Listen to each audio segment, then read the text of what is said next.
Hi there guys, got a video here for you today on the Airmaks Katran, and what we're going to be doing in this one is rebuilding the regulator. There's nothing particularly wrong with the regulator in this rifle, although it has been sitting around for a couple months, so I thought it'd be a good idea to give it a rebuild. Right then, so to begin with, what we're going to need to do is remove the grip. Now I've already done that on my rifle, as my rifle I've got a custom stock for it, but you will need to remove the grip by putting a 5mm Allen key in here and removing the bolt. And what that allows us to do is gain access to the hammer spring adjustment, which we'll need to use the degassing tool. If your rifle's got the standard Katran folding stock on it, you don't need to remove this top piece here, although on my rifle it's one unit, so I had to remove the entire thing. With that done, we can flip the rifle on its end and loosen this screw here. That's using a 2.5mm Allen key. Doesn't need to come out all the way, it just needs to be loose. Next, with a 5mm Allen key, we'll go in the back here and loosen the hammer spring adjuster. Remove that all the way like that, put that to one side, then we can tip the end up and remove the hammer spring. With the hammer spring adjuster out the way, what we can do is bring back the Airmaks degassing tool. So this is a tool that you get when you get the rifle. And we'll screw that in the back there, just where the hammer spring adjuster was. You'll probably only get a couple turns and then it will go stiff, so just loosen it slightly. Tip the rifle up, and whilst giving the rifle a little bit of a wiggle, just screw the degassing tool in the back there. There's a shaft in here which the degassing tool has to sort of ride over. You'll feel it as you push the degassing tool in though, and then a couple more turns and it will go stiff. Once it does that, grab an Allen key or something similar and carefully screw the degassing tool in until the rifle depressurises.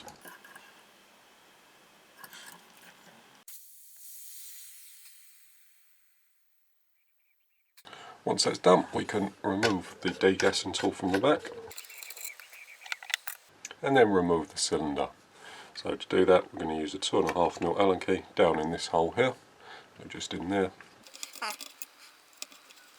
Just loosen that back grub screw. It doesn't need to be done out all the way, it just needs to be loose. Then again 2.5mm Allen key in this screw in the front, so that one there. Take that all out the way, and then with a 2mm Allen key in the hole there, we'll have to remove the grub screw. And then with those two grub screws out the way, we should just be able to gently pull on the cylinder and remove it. Once the cylinder's removed, we can just double check that the rifle is actually fully depressurised, so we're reading 0 bar on the gauge there, so we can now just unscrew this back end like so. So this is the valve housing. If we look in the back there, this brass thing is a little adjuster, so you can adjust the pre-tension on the valve return spring. But there that is there, and the regulator will be housed in the tube, so in the back there. Next, using an M4 screw, so an M4 screw there, we can screw that into the back of the regulator and just give it a little tug.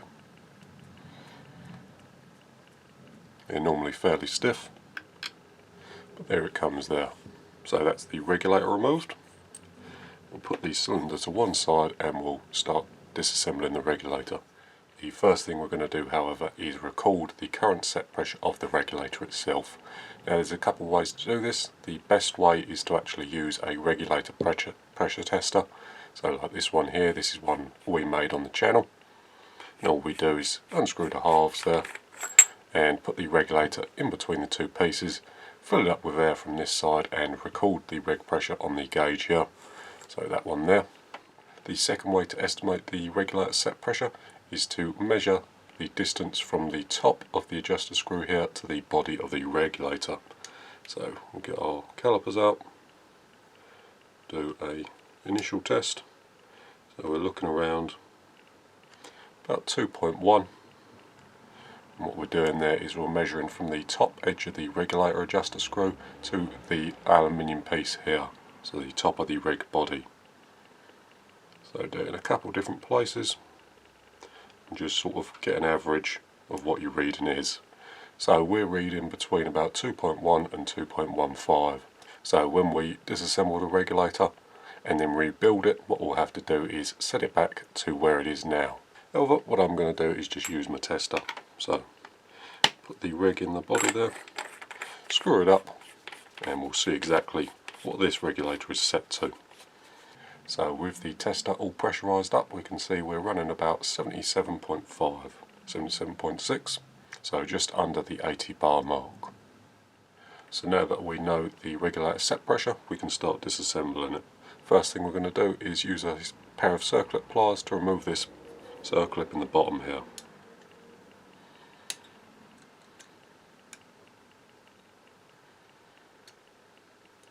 Like so. Remove the circlip there. And then using a M4 screw, we're just going to screw that in the back of the regulator piston and pull it out. Being nice and careful not to lose any of the Belleville washers on the end there. Next thing we're going to do is remove the adjuster screw itself. So using a 4mm Allen key, we're just going to simply unscrew it. And there we have it there. That's the regulator fully disassembled. Not much to it, it's a fairly simple design, as most regulators are, to be honest. So I'll just run through very quickly how exactly this regulator setup works. This is probably the most common style of regulator, just a piston type regulator. So when the regulator is assembled, these two faces need to touch each other for the regulator itself to seal. When we take a shot, this side of the regulator opens slightly and allows air to pass from the high pressure side of the system into the regulated side of the system. As the regulated side of the system increases in pressure, it forces the piston closed and against the adjuster screw itself. So for example, if we had the regulator set to 80 bar, as soon as we hit 80 bar on the regulated pressure side, it would force the regulator piston itself sealed against the adjuster screw. The more we undo the adjuster screw, so the further we bring it away from the piston, the higher the regulated pressure side will need to be in order to close the regulator. So to adjust these regulators, quite simply we need to do in to reduce the reg pressure and do out to increase it. The Belleville washers on these types of regulators help or assist the piston in opening once we've taken a shot. So they're always trying to force the reg piston open, and the regulator pressure on this side of the reg piston is always trying to force it closed. Although it will only do this when the pressure on this side reaches the set pressure. So that's just a very simple explanation of how that works. The only real difference in most of these regulators is how exactly they seal. These are the two sealing faces here. This one uses a piece of plastic as its seal, probably Delrin or something very similar. And as we see in the adjuster screw there, it has a slight cancellation in the very end, and as that presses into the regulator piston, it forces it closed, or seals off the regulator pressure side from the high pressure side. Regulators like the Humor regs sometimes use a little piece of plastic, like a little disc, and that's normally sandwiched between the piston itself and the adjuster screw. The last thing we can remove are the Belleville washers themselves, so I'm just going to very carefully pull them over the O-ring one at a time. And what I'll do is I'll just lay them by the side there in the stack that they came off at. So as you can see in this piston, it uses one washer cupped this way, one washer cupped this way. So they're cupped in pairs.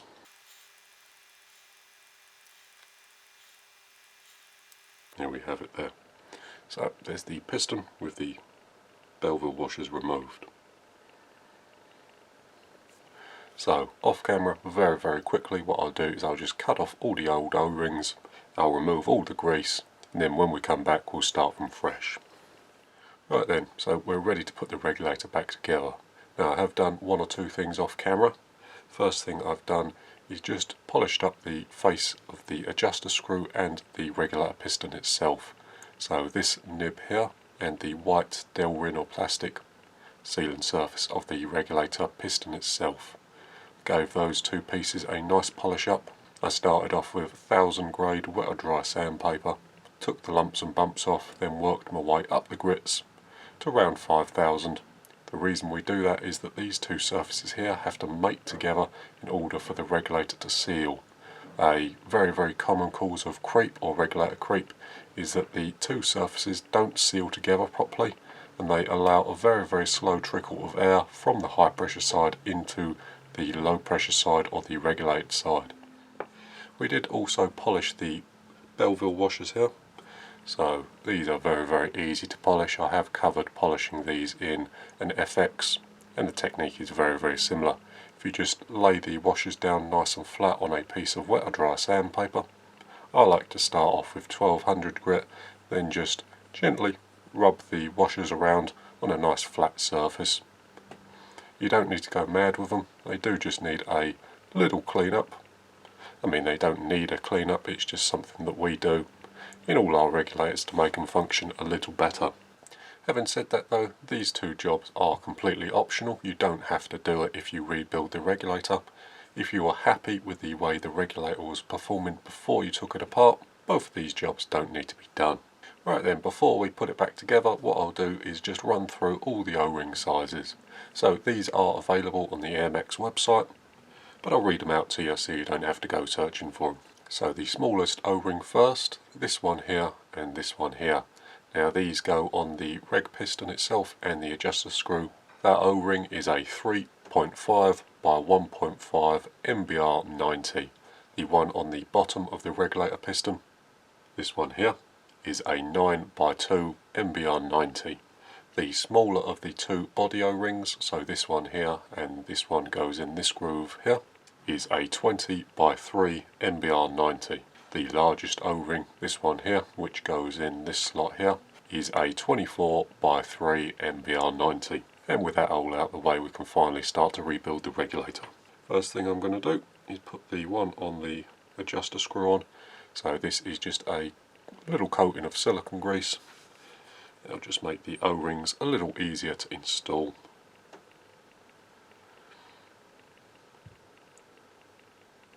So we'll stretch that one over this side there, and then just give it a little bit more grease.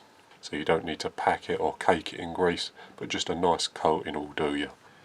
We'll do the same for the one on the regulator piston. These being MBR 90s are fairly stiff, so they do put up a little bit of fight as you go to put them on, although with a bit of patience they do go on fairly easily. Put the one on the bottom of the regulator piston on, again with just a small helping of silicone grease, like so. And finally we'll put the two body O-rings on.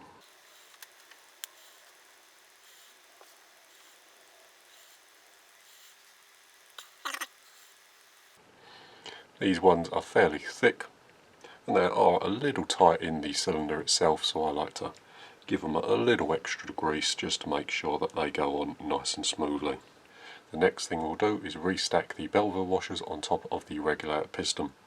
Now the Belleville washers in my rifle are all exactly the same size. There was 7 in total and they were cupped like so, with one odd one on the end facing into or towards the high pressure end of the rifle. So we can stack them back as they were, just sliding them on nice and gently over the O-ring. If you were worried about the O-ring, you could put that on after you'd stack the Bellevilles up, but in my case I found it easier to put the O-ring on first, then stack the Belleville washers, as the O-ring was a little tight and putting the Belleville washers on first made the piston a little awkward to hold.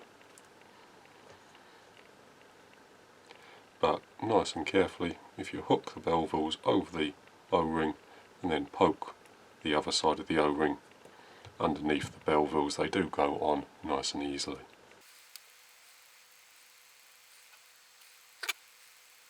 Just add a little more silicone grease to that top O-ring, as it's probably gotten wiped off as we put the Bellevilles on. And we can reinstall the piston into the bottom of the body. So just add it in nice and gently. And then we can re-add the circlip on the base there.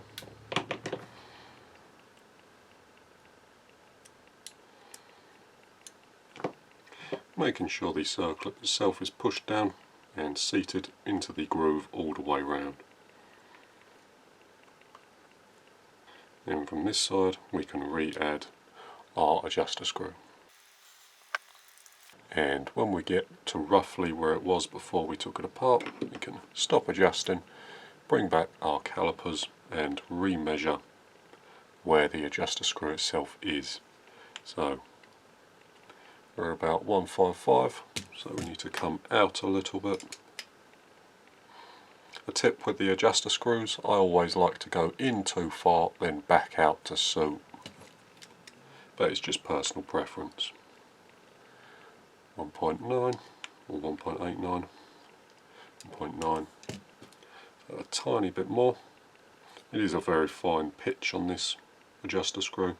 2.13, so that's roughly where it was before. What we can do now is, I've got the tester, so I'm just going to bung it in the tester and we'll see what exactly the reg pressure's settled to.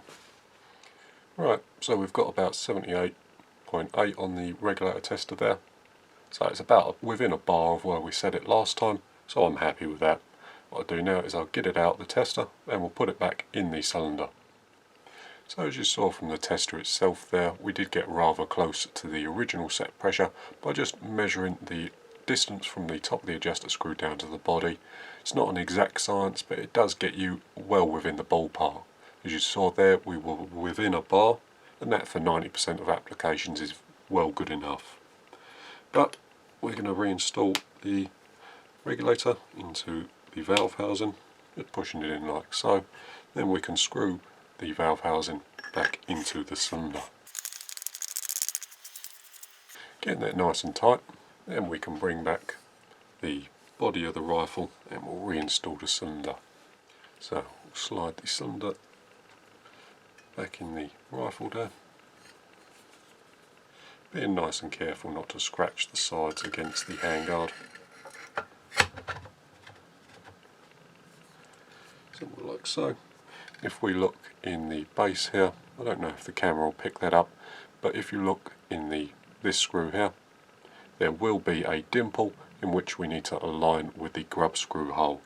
So I've got it lined up nicely, and then we can just drop the grub screw in there, do that up using a 2mm Allen key.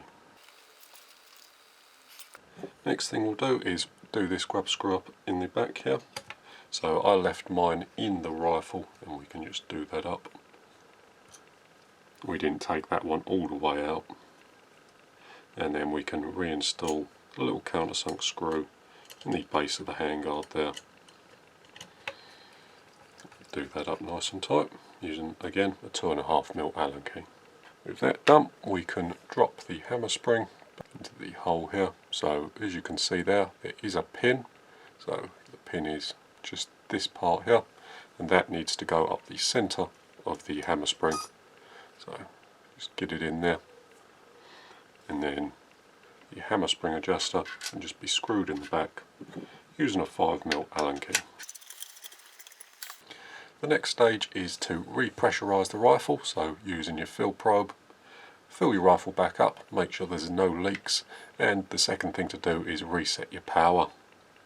So I like to leave the hammer spring adjuster a little long, then wind it up till you get the power that you want. Obviously I'm in the UK and we're bound by the sub 12 pound rule, so I'm going to be looking at sort of low to mid 11s with 844s. But what I'll do quickly off camera is put the stock back on, set the rifle up power wise, and we'll put a few shots through the chronograph to make sure that we're still nice and consistent. Right then, so the stocks were installed, I've set the power, and I'm quite happy with how the rifle's shooting now. Obviously we haven't taken it to the range, but I've put a few magazines over the chronograph and everything seems good. So there's just two things I want to mention, just very briefly. So when you're adjusting your power, don't forget to lock your power using this screw here, and that's a 2.5mm Allen key.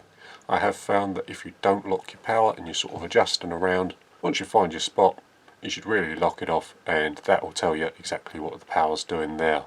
If you leave it unlocked, you do tend to get the power wandering up and down slightly, and it's not as consistent without the lock installed. The next thing is just something I forgot to mention before we depressurised up the rifle, in that you can actually twist the cylinder slightly to get it in the best position for your fill port and all that sort of thing. So there is a slight amount of adjustment within the cylinder itself to get your fill port lined up where you want it. So it doesn't need to be done up tight in order for it to seal. It does have sort of a half or 3/4 of a rotation there where the O-rings will still seal, and you'll be able to adjust where your fill port is. But obviously you can only do that when the cylinder is depressurised. So make sure you line that up before you pressurise up your rifle. Right then, so the results from the 2 magazines. What I did was I used one magazine to set the power, then the next 2 I recorded over the chronograph. I just wrote them down, nice and simple. So our low was 701 and our high was 708. So the spread over the 2 magazines was a spread of 7. And I'm quite happy with how consistent it was. And these speeds are using 10.34 grain heavy pellets, and from unweighed pellets I'm really quite happy with that. But there it is there, so we'll put it back together and it all works well. So thanks for watching guys, and I'll see you in the next one.